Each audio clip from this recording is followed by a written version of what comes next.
Nabarangpur state bank शाखा तरफ 70तम वार्षिक उत्सव में रक्तदान शिविर अनुष्ठित हो जाए। मुख्य अतिथि भाव में अतिरिक्त जिलापाल तपन खुंटिया जोगदे शुभारंभ करते।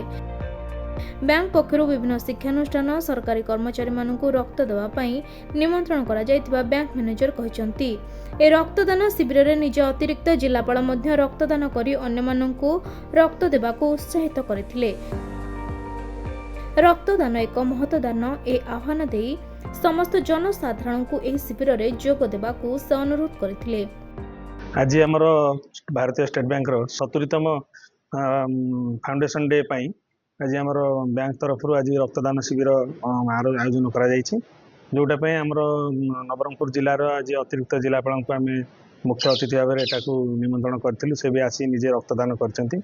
रक्तदान महत्दान ननी मानकर जीवन मध्य रक्षा करता है।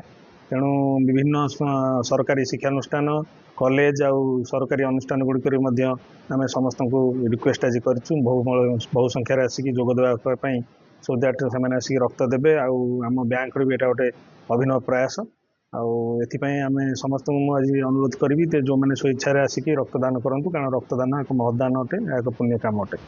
नवरंगपुर अनिल प्रभात भद्रा रिपोर्ट खबर ओडिशा।